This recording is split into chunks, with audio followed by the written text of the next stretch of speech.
குருமாவா இல்ல கூட்டா? இது கூட்டு குருமா. இந்த ஜோரான காய்கறி கூட்டு பண்ணுறதுக்கு இங்கிலீஷ் காய்கறி தான் நல்லாயிருக்கும். ஒரு 4 இல்லை 5 விதமான காய் வந்து ஒவ்வொரு கைப்பிடி அளவுக்கு எடுத்துக்கலாம். நான் வந்து இன்னைக்கு காலிஃப்ளவர், பச்சை பட்டாணி, உருளைக்கிழங்கு, பீன்ஸு, கேரட் எல்லாமே ஒவ்வொரு கைப்பிடி அளவுக்கு எடுத்திருக்கேன்.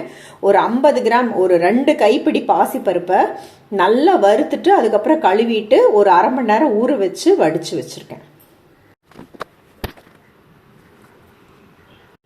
இப்போ இதில் 1 கப் போல் தண்ணி சேர்த்துக்கலாம். குக்கரை மூடி வச்சு ஒரு விசிலுக்கு வேக விட்டுறலாம். அது வெந்து சத்தாடங்கிறதுக்குள்ளே தாளிக்கிறதுக்கு எல்லாமே ரெடி பண்ணியிருக்கேன். ஒரு 10-15 சின்ன வெங்காயம், ஒரு 7-8 பல்லு பூண்டை பொடியாக கட் பண்ணியிருக்கேன், ஒரு தக்காளி கட் பண்ணியிருக்கேன், 2 பச்சை மிளகா பொடியாக கட் பண்ணியிருக்கேன், கருவேப்பிலை, கொத்தமல்லி. கொஞ்சமாக ஒரு கடாயில் எண்ணெய் சேர்த்துக்கிறேன். எண்ணெய் சூடானோடனே கடுகு, அது பொரியும் போது கொஞ்சம் சீரகம், 2 காஞ்ச மிளகா, பெருங்காயம், அதெல்லாம் பொரியும் போது கருவேப்பிலை, பூண்டு,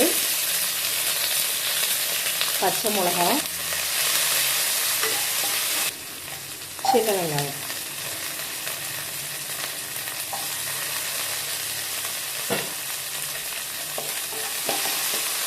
யூஸ்வலாக கூட்டுனாவே ஏதாவது ஒரு வெஜிடபிள் இல்லை மல்டி வெஜிடபிள் பாசிப்பருப்போட வேக வச்சுட்டு அதுக்கப்புறம் அதில் தேங்காய், பச்சை மிளகா, சீரகம் அரைச்சி ஊற்றிட்டு வெறும் கடுகு அது மட்டும் தாளித்து போடுறதா கூட்டு.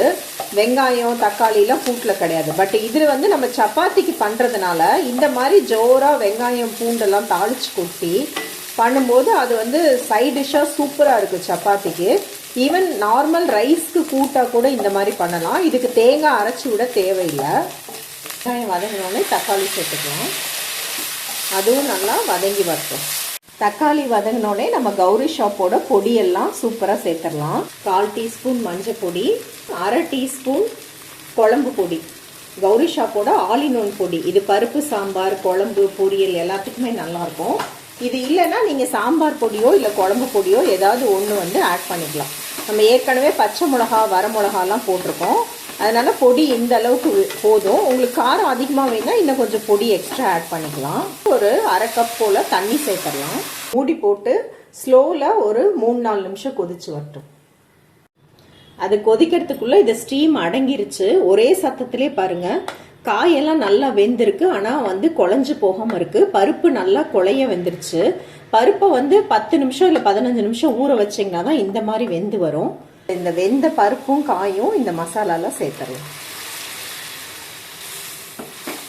நம்ம எதுவுமே முதல்ல உப்பு போடல. இப்போ தேவையான அளவுக்கு உப்பு போட்டுக்கலாம்.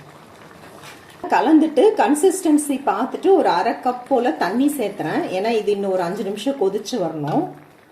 அது இல்லாமல் பருப்பு போட்டிருக்கறனால அது இன்னும் கொஞ்சம் ஆற திக்காகும்.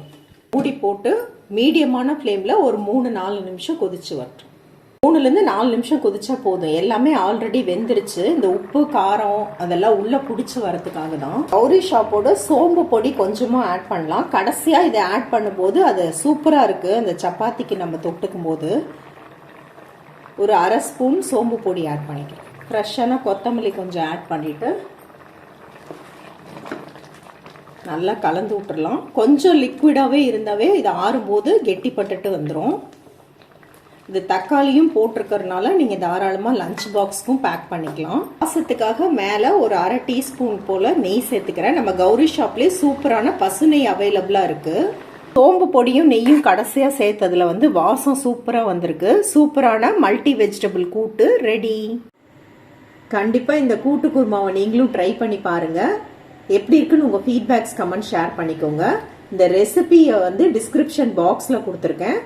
அது மட்டும் இல்லாமல் கௌரி ஷாப்போட லிங்க்கும் டிஸ்கிரிப்ஷன் பாக்ஸில் கொடுத்துருக்கேன்.